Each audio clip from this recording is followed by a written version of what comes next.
So I think that has to be the most powerful thing that I've learned, is that anyone can be a leader. Anyone can learn how to lead. There isn't one personality that makes a good leader. There isn't one style that makes the best leader. And yes, there are things such as communication and, being able to connect with other humans and being able to share what the values are and have that clarity. There are things that can enhance leadership, but just that idea that there isn't one leadership style. Have you ever wondered what it's like competing on the world stage? If so, then that is one of the wonders, one of the questions that you'll get the answer to in today's episode, as we're joined by a rare perspective on leadership, on teamwork, confidence, imposter syndrome, and a few other things besides. And that perspective comes from my guest today, who is Joey Lai, a former Olympian, executive coach now, and business owner. And Joey was part of the Canadian Olympic softball team at the Tokyo Olympics in 2020, a.k.a. the COVID Games. So she's got some brilliant insights really into how to adapt, overcome, adapt and thrive is her go-to phrase. Her experiences of teamwork, leadership, and dealing with the crisis of COVID on that big world stage as a competitor in an Olympic event. So we'll be hearing all about her career so far, what all of these things were like, as well as talking about things like confidence, high performance, what a high performing team looks like, how to adapt and thrive, and other experiences of teamwork and leadership. So it's going to be quite a unique perspective, which we always welcome on the show, and really interesting conversation as well, particularly to any Olympics or sports fans in the audience. Obviously, I'm not necessarily a sporty person myself, as I think we all know by now. However, there is definitely some important and useful lessons to learn here.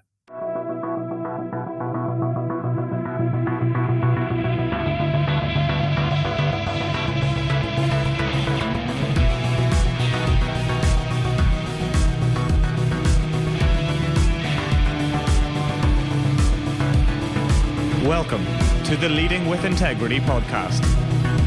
Leadership talk for the modern manager. With your host, David Hatch. So I'm joined today by Joey. Thank you so much for being with us today. Welcome to Leading with Integrity. And to kick us off, feel free to introduce yourself and tell listeners a bit about your background. Well, first of all, thank you so much for having me. It's a pleasure to be here with you. I'm Joey Lai, born and raised in Toronto, Canada. Came to America for school, played ice hockey and softball in college, went on to coach both sports in the NCAA, and have a 12-year career with the Canadian national softball team, which ended in Tokyo at the Olympics. The COVID Games, no fans in the stands, but standing on the podium with my teammates. And it was the first medal in Canadian softball history at the Olympics, and an incredible experience to be a part of. Getting back from Tokyo, I decided to start my own business, and I'm now a speaker and consultant using all of the leadership, team culture, and mindset expertise that I have learned along the way to impact others. It's great to meet an Olympian. You're the first I've met, so yay. Well, thank you. Yeah, I mean, the COVID Games must have been weird. I must say, I didn't really watch them because I was a bit in my own COVID bubble at the time. Was it odd? I imagine like everything in the COVID years, it was just kind of oddly quiet and a bit still. Did you find that weird? Was that a struggle or was it easier? It was an interesting experience because you grow up with this dream and vision of what the Olympic experience will be like, and you're there. And it's so different. We weren't allowed to go watch any other event. And that was something that was disappointing for me and my teammates and our experience, especially those of us who it was our first time at the Olympics. Our friends and family couldn't come. There was no one in the stands, playing in empty stadiums. It was a very unique experience. And at the same time, it was, I think, a competitive advantage for our team. We were so close, and it's almost like we didn't need anyone else in order to perform our best. And our team culture was something that we had worked really, really hard on. And so the team showed up as its best. We didn't need the energy from the fans. It would have been great, don't get me wrong, but we didn't need it. And so it was a really cool experience to have with those other women and to be able to show up, be our best, make history for our country, and have those memories for the rest of our lives. You know, we weren't allowed to leave our bubble for so much of our training, and all we had was each other. So thankfully we had that bond. Have you been back since, or? No. And I'm thinking sometime in the rest of my life, I'm going to get back to the Olympics and be a fan and have that part of the experience. I mean, presume you get free entry now for life, right? That's how it works, isn't it? That would be cool. I have no idea. I guess the only way to know is to try, isn't it? But, yes. Yeah. So, I mean, tell us a bit more then about what it's like achieving that childhood dream, because everyone has one and not many of us actually realize it, do we? So what's it like to actually do it? It's pretty incredible. I don't know that there are words that can describe that feeling. And whenever someone picks up the medal, it's very heavy. And people always say that. And what did that feel like when it went around your neck? And I don't honestly know, because the emotional weight of that moment was so much more that I didn't even notice the weight of the medal. And it was such a surreal feeling to be able to be standing there, even though we were looking up at empty seats, and it was such a unique moment. It was surreal to be thinking about, I've dreamt about this my whole life. And I had a teacher in the 3rd grade who had us write a letter to ourselves, and then she sent it to us later in life. And from that young of an age, I wanted to be a professional athlete. I have an autobiography that I found from high school that I titled Future Olympian. Like the dream was so deeply rooted inside of me. And so when it became real, it was just an unbelievable moment to be able to be at the Olympics, even though they were delayed a year, even though there were no fans in the stands, but just to be proud of myself and my teammates.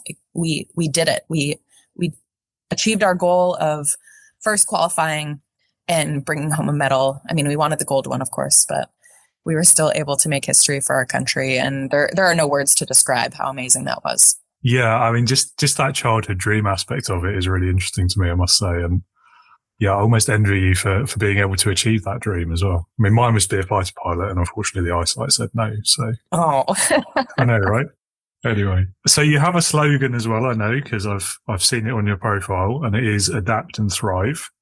What's the story behind those words, and how do they impact what you do today? Adapt and thrive came into my life while training for the Olympics, and it just was one of those slogans that hit me as, oh my goodness, yes, everything that you try to achieve in life, there are going to be obstacles, there are going to be challenges, there are going to be things that try to deter you from achieving your goal. And the people who come out on top, the people who end up achieving big things, have figured out how to navigate those. They expect challenges. And so when I started facing those challenges, such as a delayed Olympic Games, or in more simple terms, not wanting to go to the gym, or something being closed down, gyms being closed down during COVID, and adapt. How can I adapt? Can I figure out a different way that is going to allow me to overcome this obstacle and ultimately thrive? And oftentimes when those challenges come at us,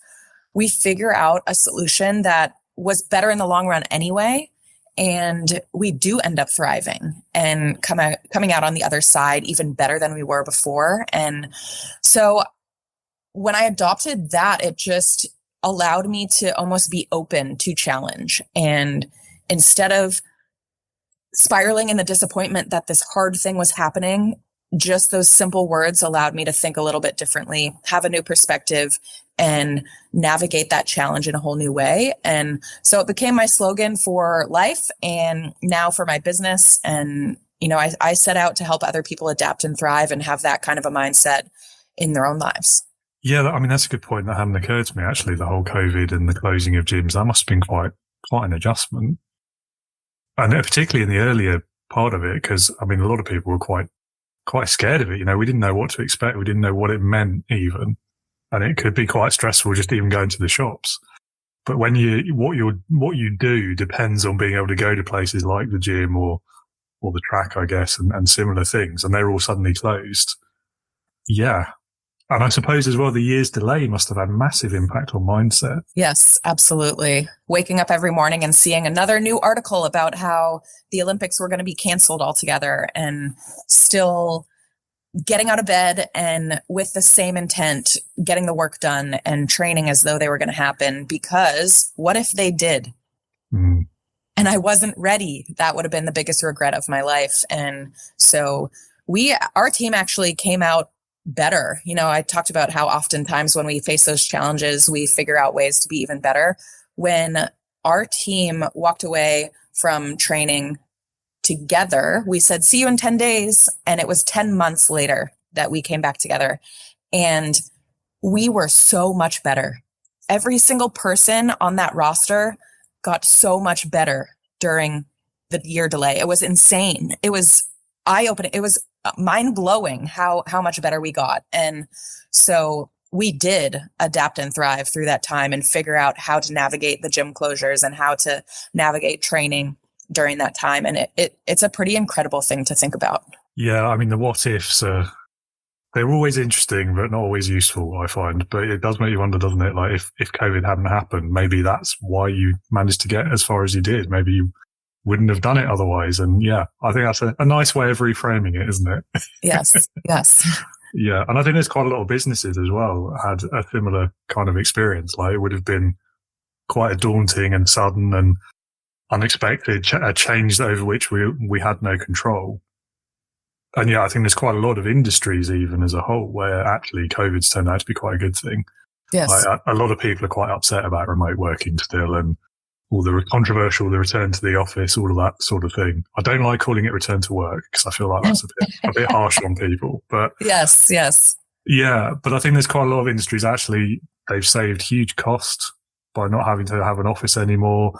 They've got happier staff, happier workers because they have a better, again, I don't know how I feel about the phrase work-life balance, but it is the phrase, isn't it? That's what everyone understands when you say it.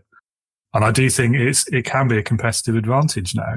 We'll see how that plays out, I guess, in the next decade or so. But yeah, it's an interesting way of looking at it, I think. Yes. And I much prefer adapt and thrive to the old cliche of expect the unexpected, because I always found that a bit like, how do you expect the unexpected? It's by definition unexpected. Yeah. I'm overthinking it, I know, but anyway. That's awesome. Well, feel free to use adapt and thrive as you move forward. Yeah. Okay. Thank you. Appreciate that. Tell us a bit more then about your business and the work you do today, and what made you decide to go from being an Olympian to working with businesses. After the Olympics, I had kind of that cliche post-Olympic depression, if you will, and just kind of sat in my feelings and thoughts of what purpose do I have now, and what do I want my life to look like moving forward, and really did some soul searching and figured out that what gives me passion, or what I have passion about, is impacting others. And how can I do that on the biggest scale possible? And that's when I decided to start my own business and travel the country and connect with people all over the world, honestly, to help them figure out their challenges in leadership, their challenges in mindset, their challenges in culture within their teams and companies. And so first I started by leveraging my friends, because why not? And a lot of them are still in coaching. And so their schools have been so amazing in hiring me and helping me gain that experience and impact those students. And I've moved a little bit more into corporate now, and it's unbelievable how many lessons from sport translate to the business world. And so I am working to create a mastermind for executives that allow them to really dive deep into culture, improve buy-in, employee retention, and ultimately the bottom line, and help those leaders really lean into their strengths authentically and become more confident and bold leaders themselves.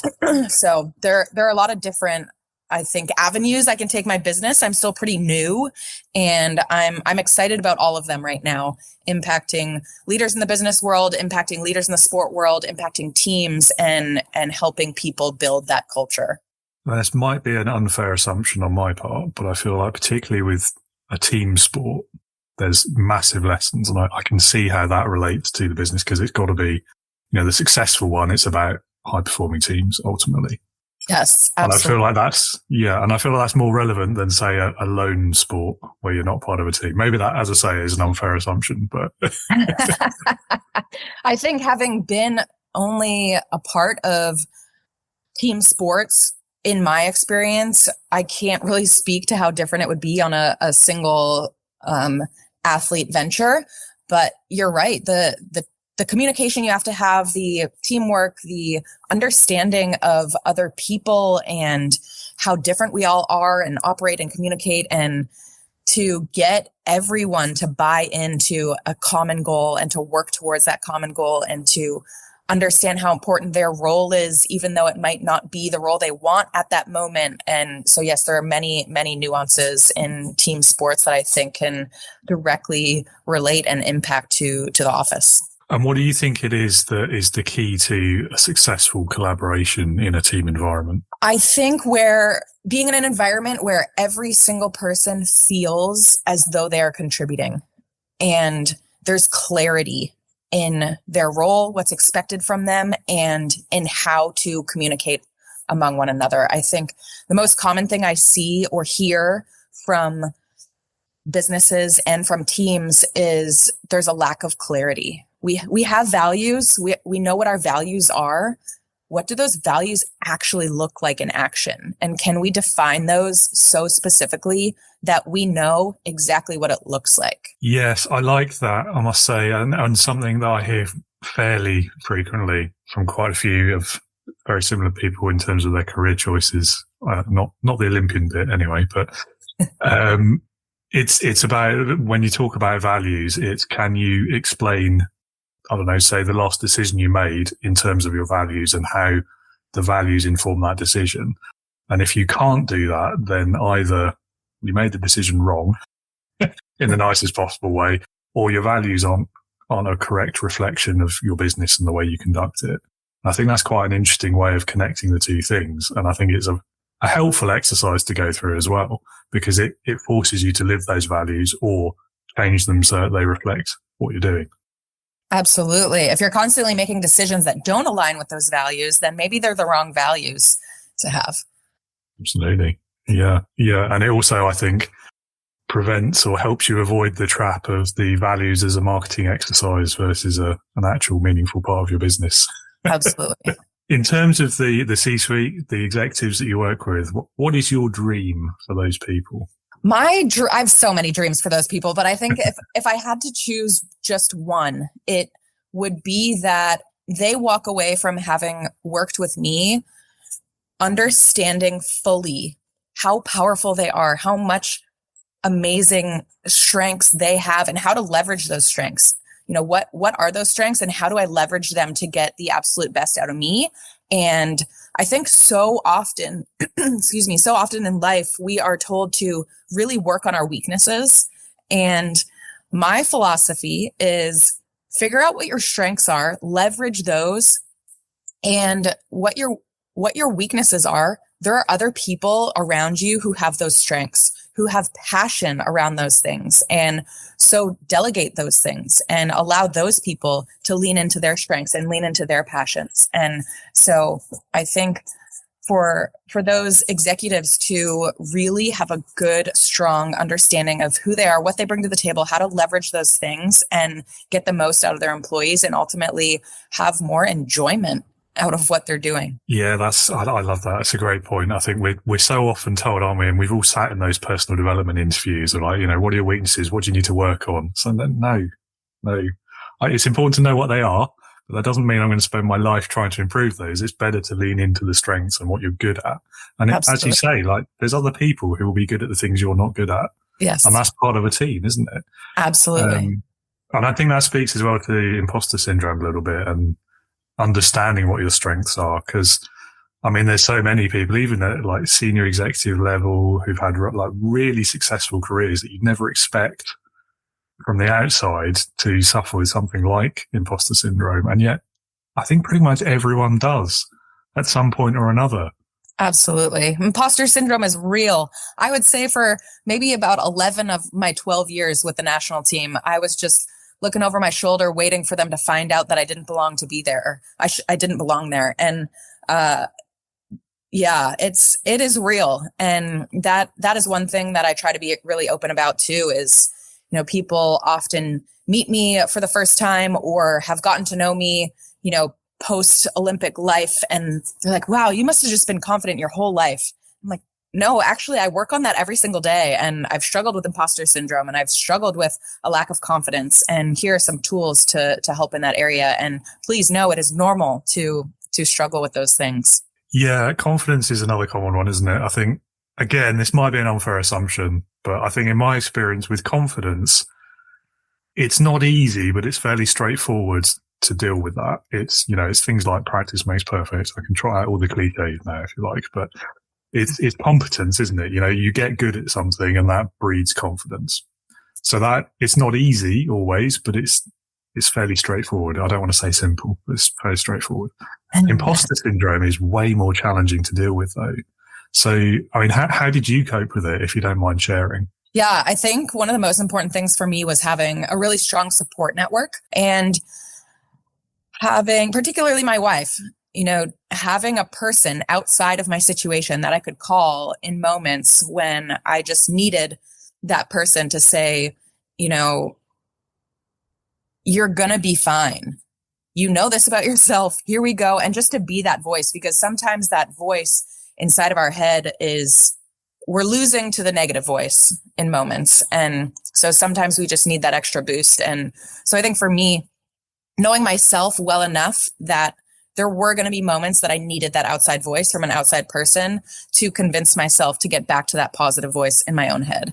And having those people around me, you know, whether it was teammates, family members, like I said, my wife, friends, that could be that person for me. I think we're often our own worst enemy.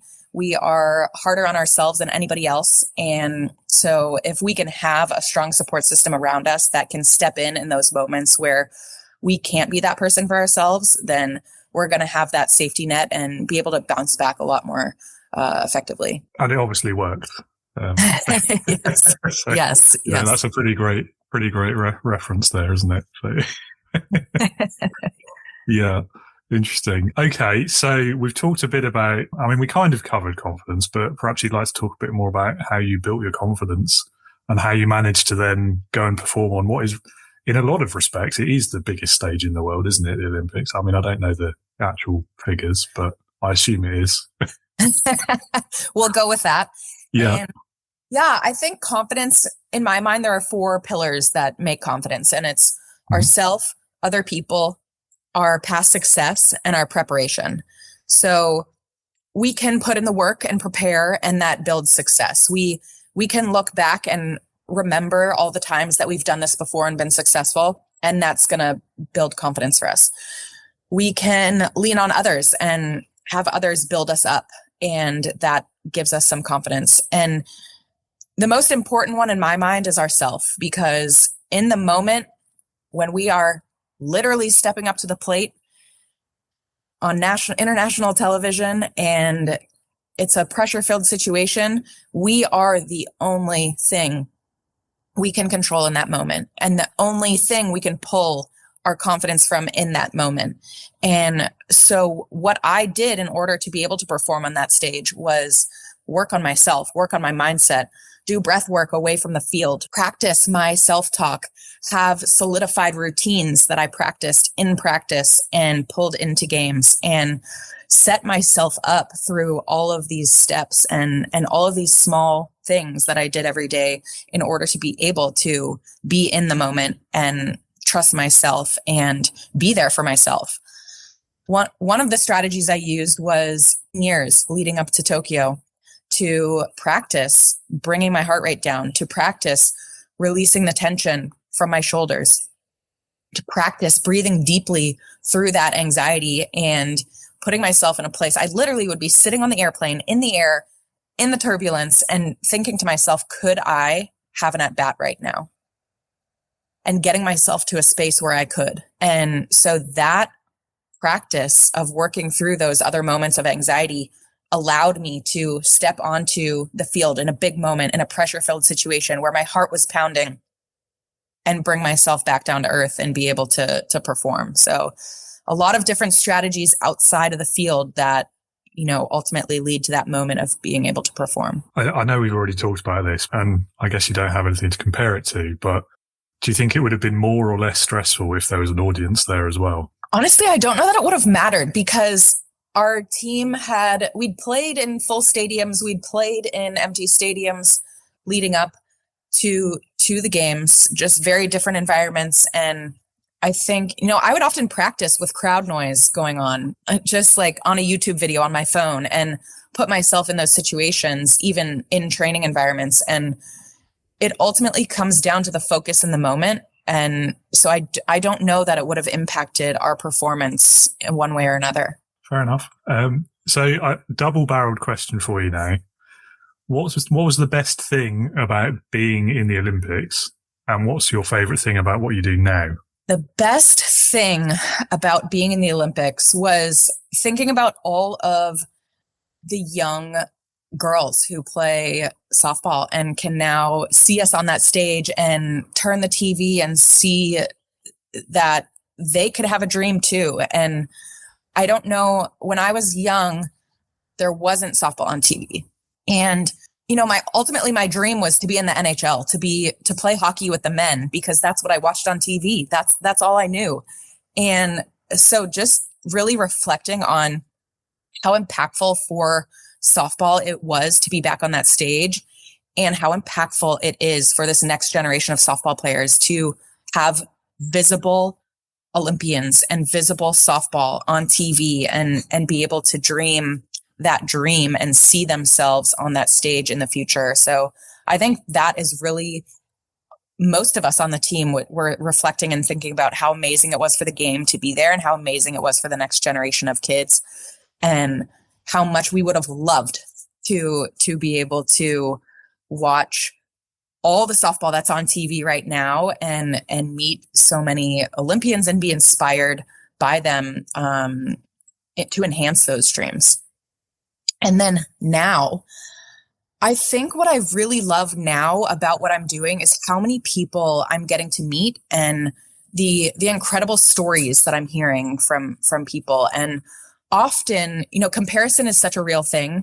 And especially with social media right now, it's like in our brains, all we do is compare ourselves to each other. And so often when I meet people, they will start sharing a story with me and say, well, it's not the Olympics or anything. And I just want people to understand that it's not about comparing to my journey. It's not about comparing to the Olympics. It's everybody has such a cool story and such unique experiences and such amazing successes and things that they've overcome in their lives. And that's what I really enjoy about what I do now, is connecting with people, learning their stories, and really figuring out and helping them figure out even a little bit more about themselves and how they can continue to be successful in their lives.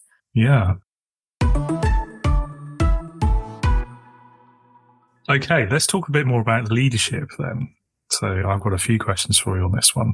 First one is, what's the biggest leadership lesson that you've learned in your career so far? The biggest leadership lesson I've learned has to be that there is no best style of leadership. I think that so often when people step into a leadership role, there isn't much support on leadership.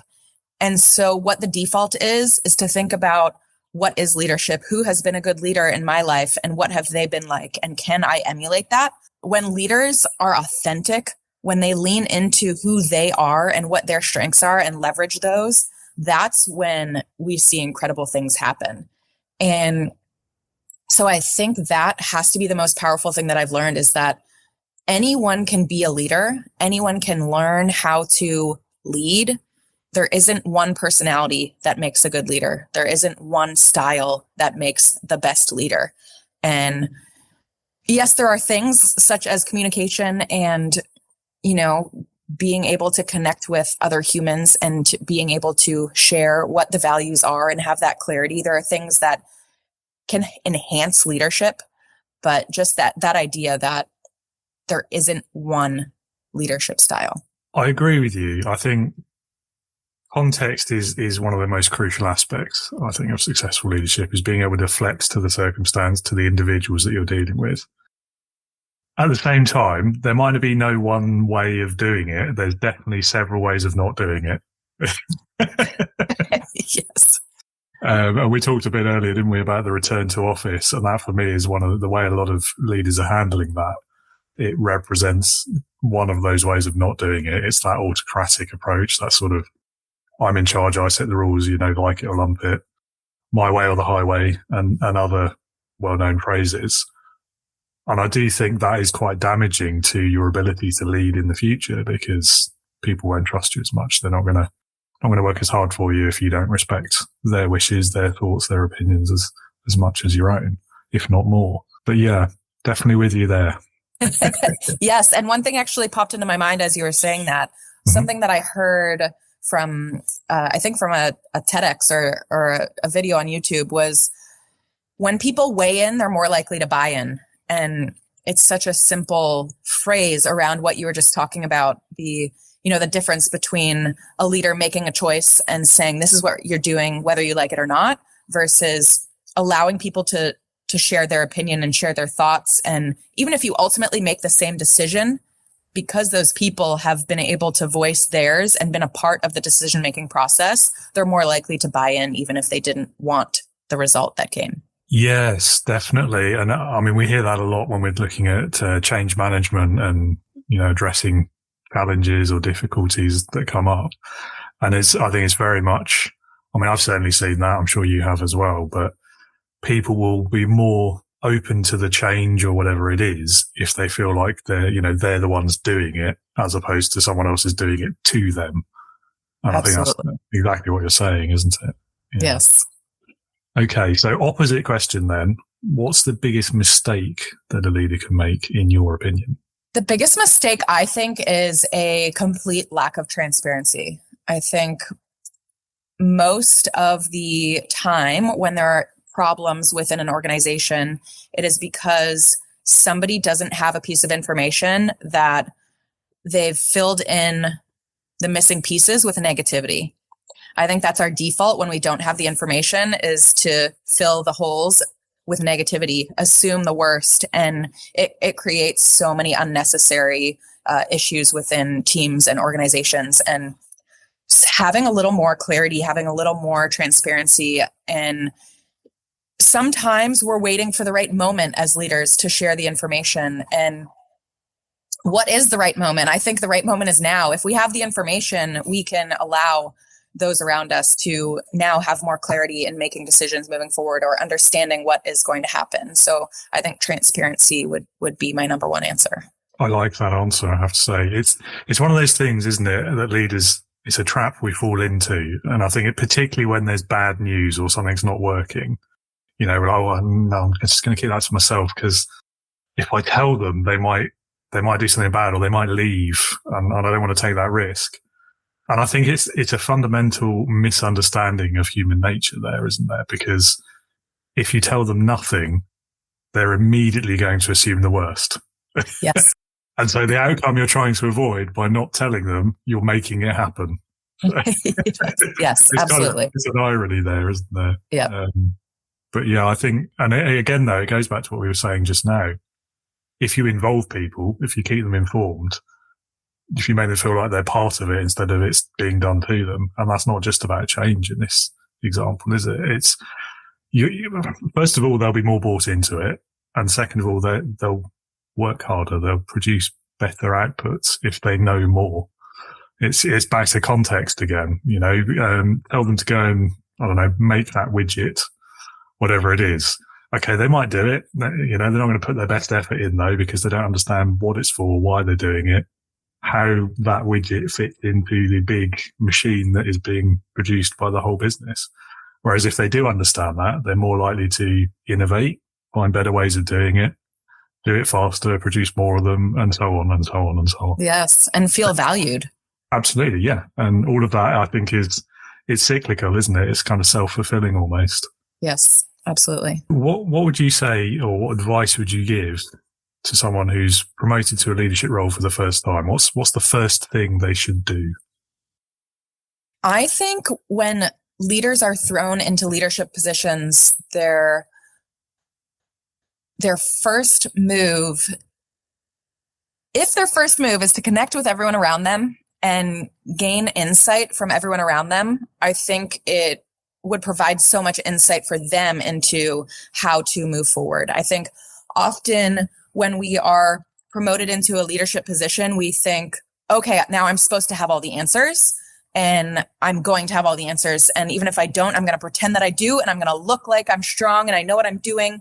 And just taking a moment to connect with the people around you that you are now leading, and letting them know through your actions that you are listening to them, you are hearing them, and you want to know what they have to say.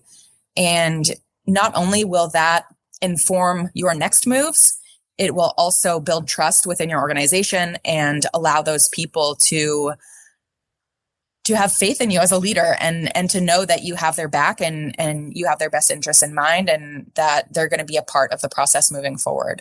You've hit there on one of my probably top 3 myths of leadership that really frustrates me is this idea, this expectation that the leader has all the answers. And we've all done it. We've all felt that pressure, haven't we? Where, someone asks you a question, you have no idea what the answer is, but you're like, oh, well, I'm the leader. If I don't have an answer, they won't respect me anymore and everything's going to fall apart. Yes. So you just blurt out the first thing that comes into your mind, or, search around, any answer will do. This one. Yeah, this. And most of the time it turns out to be wrong. And then you spend the next 3 weeks firefighting your incorrect answer and trying to solve that problem instead. Yes. Whereas you could just say, I don't know the answer. What do you think? Or let's go and find out. Or I'll go and find out and come back to you. You don't have to just blurt out that response on the spot. Yes. As I say, it's one of my big frustrations that with leadership, mostly because I've done it myself so many times and got me into all sorts of trouble. So Yes. Maybe the most common mistake that a leader can make. Yeah, I think it's probably up there, isn't it? Mm-hmm. Definitely. Top 3, top 5, definitely. Different question then, slight tangent for you. Who, and don't feel like you have to name names, but maybe just a vague idea of who it was, but who would you say has been the best leader that you've ever been led by? I think, so I've actually talked to my college coach about this. I think so highly of her because she has reinvented herself. She has done deep dives. She's a Hall of Fame coach who is willing to look inside and see, what am I doing that I could be doing better? What blind spots do I have right now? And how can I navigate those and learn more about how to be an even better leader? And so it's not that in college I was like, wow, my coach is the best coach on the planet. Over time, I got to coach with her. I then became friends with her. I then returned to coach with her again later, a decade later, and she is still working on herself. And most leaders that I've seen in positions like that are always looking outside of themselves for the problem or the solution, and always looking outside of themselves in order to enhance their organization. And I think it's so refreshing to see someone who has achieved so much, like I said, is in the Hall of Fame and is still looking inside to figure out how to be a better leader, a better person, and therefore impact the people around her in bigger ways. There's probably quite a strong argument that that's why she's seen so much success, isn't there? I would think so. Yeah, and isn't it funny as well that you don't always realise at the time that it's like that old truism, isn't it? Like you don't realise they're the great times until they're gone. But Yes. you don't always realise it was the best lead you've ever worked for until many years later, and you look back and you realise, oh wow, that was pretty special actually. Yeah. Okay, so time travel question. If you could go back in time, how far back in your own life would you go, and what would you say to your younger self? When I think about that question, I default to when was the toughest time of my life. And I think honestly, middle school was that. That was just navigating middle school was something I would never want to do again. And so thinking about that, like usually challenges are what I'm drawn to, like what's the most challenging thing? And so I think, could I go back in time to my middle school self and alter my mindset just a little bit and help, little Joey understand that the bullies in school aren't going to impact my life moving forward. The mindset that I had could be very different. I was valid. I did have a voice that I could use and start to work on those pieces of confidence that I learned to work on later in life, and to have just been able to enjoy who I was and where I was and what I was doing instead of worrying about, am I impressing people? Am I going to have friends? And all the things that you worry about as a 13-year-old child, and just to be able to enjoy those moments moving forward and be a more confident young girl. Yeah, I don't think there's really anyone who would want to go through school again. I think that says a lot, doesn't it, about our education systems in our various countries? Because I'm not sure what we do about that, but probably don't have time to solve that one right now. Yeah, problem for another day. Is there anything in your career that you would do differently if you started it over again? Is there anything I do differently in my career? I can't say yes unless, again, I go back to a similar answer and just say, gain that confidence or figure out how to be more confident sooner and to hone that skill. I'm a firm believer that every experience that I've had has led me to who I am and what I'm doing today. And so I have a really hard time thinking about what I would change, because how would it change what I'm doing now or who I am now? And yeah, so I'd have to say I don't think there is anything that I would change about my career. And I'm excited for the future and where I'm heading and the people I'm going to be able to impact and meet and get to know moving forward. So I'm pretty happy where I'm at. Good. Well, pleased to hear it. I think I sit on the same side of the fence as you on that question as well. I mean, there's the silliness of those questions, isn't there? Like, who wouldn't want to do one thing differently, or that awkward conversation you wish you'd never had, that sort of thing. But I think by and large, if you're happy with where you are now, then you have to say no to that question, don't you? Yes. Yeah. It is fun though, and I do love time travel, so I always ask. That's awesome. Leadership Heroes. Now it's time for my favourite question. It's also the last question, unfortunately. We've flown through them. So this one is called Leadership Heroes. And if you had to pick one person, it could be anybody you like. They could be alive, dead, past, present, real or fictional, who in your opinion would perfectly embody leadership. Who would that person be and why? I have to select Michelle Obama for this question. And I would choose Michelle because I think she has not wavered from who she is as a person in everything that she's done. She has stepped up when she needed to. She hates politics, and yet her husband wanted to be the president of the United States. And so she stood by him and led in ways that she didn't want to lead, had conversations she didn't want to have, but stepped up into that role for a bigger purpose. And since then, I know she's had so much pressure from people to run for president herself, but she hates politics. And so she hasn't. And she's stayed true to who she is and what she believes, and has impacted so many people in incredible ways. And it's hard to describe, but if you haven't read her books, I highly recommend listening on audiobook, because she actually reads her own books to you, and to hear the emotion and the passion and the raw energy that she gives through her stories. It's pretty incredible to get that insight into a public figure's life. And I just have so much respect for who she is, what she's all about, and how she leads. And yeah, so Michelle Obama. It's a good pick, definitely. And I think you get bonus points because I'm not sure anyone's picked her before. So yes, there you go. Yeah. Awesome. The competitive streak comes out, I'm sure. Yeah, I think what's particularly impressive with her is that she wasn't interested in doing any of those things, but she did it anyway.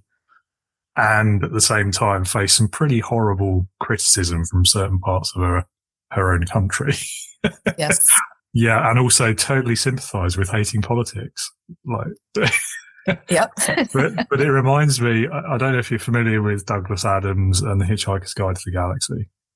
So it's quite a British book, but I recommend reading it because it's kind of funny. It's not serious, but it's funny, and it has some quite interesting lessons in there and parallels to the real world.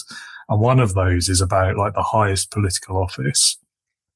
And the point he makes in that is that nobody who actively seeks it or wants to do the job should be allowed to do it, because the very act and the ego involved in going for it makes you unsuitable to do the best job in that job for the people. And that always, every time I see political news from any part of the world these days, I mean, we're certainly not doing much better in the UK. It always makes me think of that. It's just like, do you know what? If we had people in there who didn't really want to be doing the job because they didn't want the status, and actually they cared more about the common good and what's best for the wider population, then maybe we wouldn't be in many of these difficulties that we keep finding ourselves in. Yes. What an interesting perspective. And I think so true. And often with those big leadership positions, whether it's running a country or running an organization, when it's ego driven, it often goes south. When it's for the people, for the impact, it's such a different experience. Absolutely. And then when you look at the reluctant leaders, they're quite often some of the best ones in history that stand out and are remembered as doing good. Not always, but quite often. Yes. Anyway, Douglas Adams, of course, took it to the extreme sci-fi comedic result and had brainwashing and people getting their memories wiped and all sorts of silliness. But the core of it is a good point, I think. Yes. Anyway, well, Joey, it's been lovely meeting you. It's been a lovely conversation as well. I think the only thing I have left to ask you is if any of the listeners want to learn more about you, perhaps reach out or explore working with you, where can they go to find out more? Awesome. Yes. I think the most simple answer for that is my website, joey-lie.com. There are ways to get in touch with me through there and learn more about all the things that I'm up to now. So thank you so much for having me. This was a pleasure. It was a wonderful conversation, and I enjoyed the journey that you took me on through your questions, and I'm excited to see the final product. Great. Well, thank you again for being here. It's been, as I say, great to meet you, and awesome conversation. And are we going to see you in the future Olympics, do you think, or is that definitely behind you now? Well, I am on staff with Team Canada now, so we're back in, softball's back in for 2028 in LA. So my hope is to be there as a staff member. If I am not, I will be there as a fan. Awesome. Great. Well, thank you again so much for your time, and have a great rest of your day. Thank you so much. Same to you.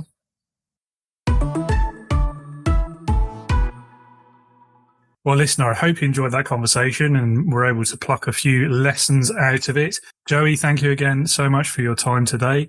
Really enjoyed that conversation and the different and unique perspective that you're able to bring to the table.